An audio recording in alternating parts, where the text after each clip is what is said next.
Hey, check this out. So my name is Peter. Um, I'd like to tell you guys a little story about a guy I used to know. If you're watching this video, I passed on many, many, many years ago by now. But I worked for this guy. And when it was all said and done, I wrote stuff about him, wrote all kinds of stuff about him. But I got to tell you, this guy was fascinating.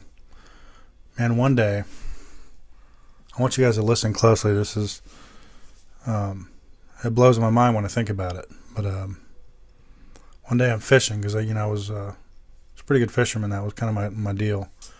And this guy walked up to my boat. Me and my family, we're fishing, and there's no fish. And he's like, "Hey, man,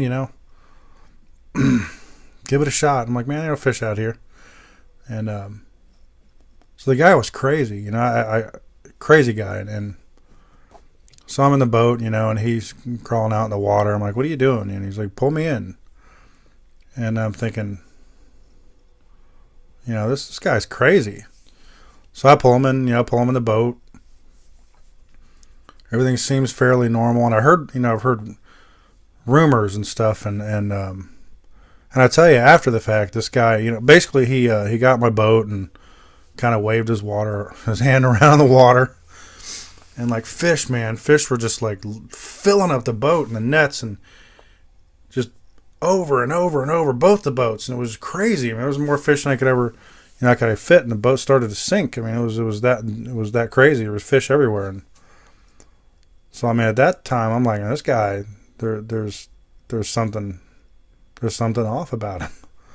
And I realized that he wasn't just someone. He was someone special. And I had conviction in my heart, actually, to the point where I'm like, man, I don't even just, go ahead and get out of the boat. I kind of felt guilty, to be honest. But long story short, this guy's like, one day he's like, man, just follow me. I'll make you a fisher of men. He'll teach me how to go after souls instead of fish for fish. And he was all about feeding people. But they always talk about feeding them with the word and feed them with, with God, and he was a different man. He was a different kind of cat, and the things he would say, the things that would come out of his mouth, it was like light. He'd look at you, and it's like light. And I remember, there was 11 or 12 of us, I guess, that were real close to him, and we follow him around, and he did a lot of things. And I tell you, man, this guy would heal blind people. People that were, and criminals followed him, prostitutes, tax collectors, the worst people followed this guy, but they listened to him. And I couldn't help but listen to him, and I just wanted to go where he was, and he fascinated me, and I got to tell you guys, and if you know me, I'm very zealous. I'm like, sometimes I put my foot in my mouth, and I get ahead of myself, and I get excited about him, but he's a very unusual guy. But the funny thing is, the more you're around him, you love him. It's like he's love.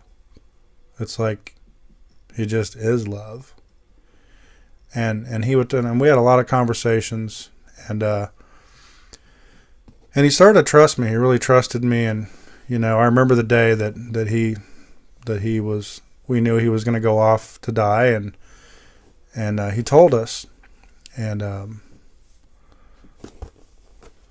accepting that was difficult. But here's the part I wanted to tell you guys about. There's a story behind this, but this guy, I remember when these people, there was these priests, these guys were really self-empowered and so into themselves, and they're real religious people. I think they called them the Pharisees. People gave them these nicknames, and one day they were taking him to a courtyard to this place, and they were mad at him. They wanted to kill him, and anybody that knew him. And I got to tell you guys, I fell in love with this guy. I fell in love with him. It became the only thing that mattered to me, and I was like, man, If these other people, these other 12 guys or anyone else turns their back on you, I won't. I mean, I got close to this guy. Very close. And he had a lot of names. And people called him all kinds of names. He was known by a lot of names, and we still couldn't completely figure him out, even though we believed in him. You just believed in him, and it's really hard to explain. But anyway, that day when we went to the courtyard, these leaders, these religious people, they're real. Man, they wanted to kill him, but I'm like, I'm not gonna turn my back on you like they did, and I promised them, and I swore I wouldn't turn my back on him. Man, and I followed him all the way to the courtyard, and I stayed right by him. And it was rough. It was really rough. But look, I'm not human. I followed him there. But this lady and these people, they kept asking me these questions like, are you with this guy? Are you with this guy? And there was something inside of me. I'm like, I don't know him. And I love this man. And I followed this man. And I told him that I'd have his back. It's just that when I was confronted, and I know it sounds bad, but I mean, I saw him. I was so close, and I went there, and I told him, I said, I'm not going to forsake you like these people will. I'm going to follow you, no matter what happens. But I didn't expect to be, in the situation where, my life was at stake. And so, I mean, who would do that? But, to this day,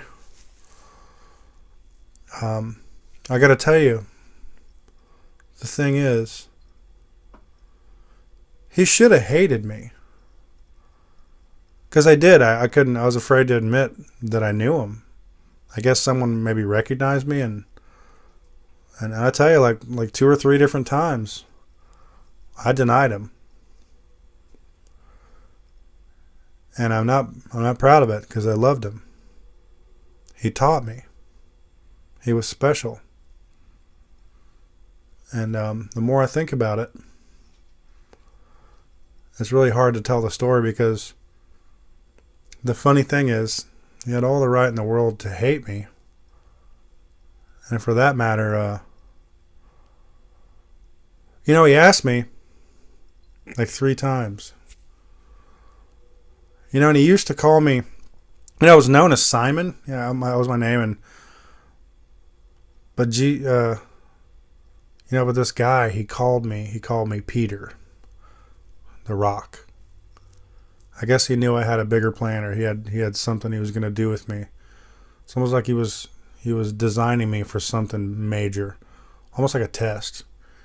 But there was this day, I felt so convicted. I felt so bad for denying him.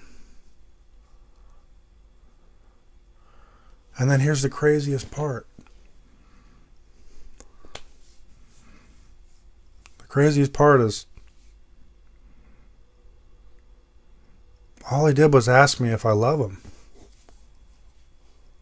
I mean, he didn't say, Peter, why'd you do this to me? He didn't say, Peter, you could have tried a little harder, or Peter, even though you did this to me, I'm gonna forgive you. He didn't do that. He just said, do you love me? Said it 3 times. And I guess I expected him to be mad. But the funny thing is, he just want to know if I love him. And here's the worst part. I did love him.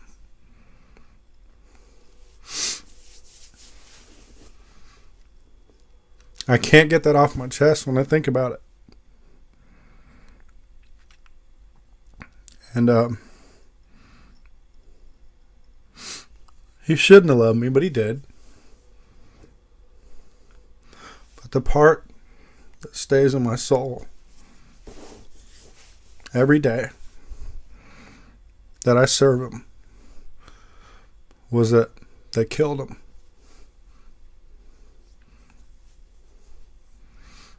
Not one time did he make me feel bad about what I did. They just killed him. And all he did is love me. They called him Jesus.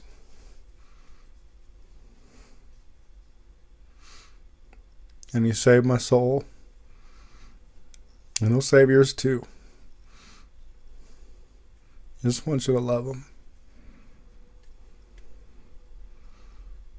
My name's Peter.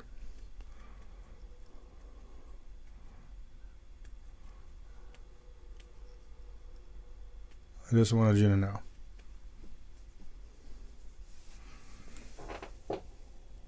Thank you.